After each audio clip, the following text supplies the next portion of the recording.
Vamos continuar, né? Ali, ali é aquela parte que depois tem aquela brincadeira. Aqui. Brincadeira ali, né? Foi não, mas. Foi não, mas. Aqui, né? Essa parte da brincadeira, só quero apanhar uma.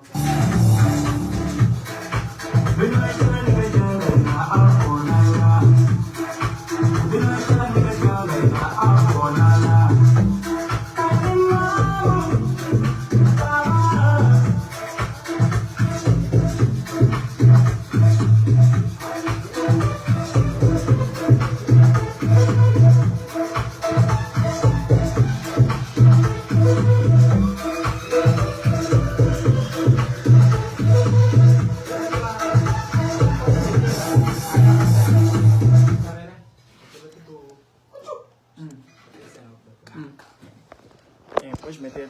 É, carga tá a bater. Ok. Então é assim, sendo todos cumprimentados nesse exato momento, family. Meu nome é Tio Maria Rosa. Estamos numa fase que estamos a gravar um hit aqui. DLC Tio Maria Rosa. Uma vibe que está a vir aí, alright? Então é um jovem que eu quero fazer a aposta mesmo. É um jovem muito talentoso aí. Um jovem muito talentoso. Dentro em breve vocês vão conhecer esse tal jovem chamado DLC.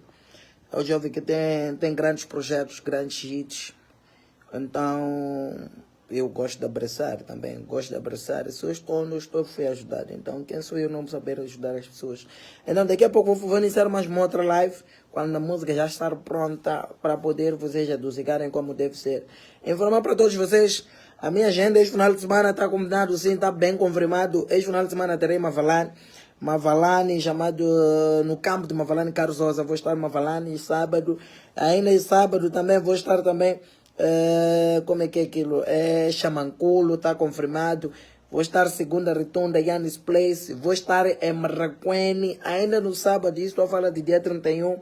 E dia 1 de junho também, daqui a pouco vou deixar minha agenda. Ainda não começar a postar os cartazes do dia 1 de junho.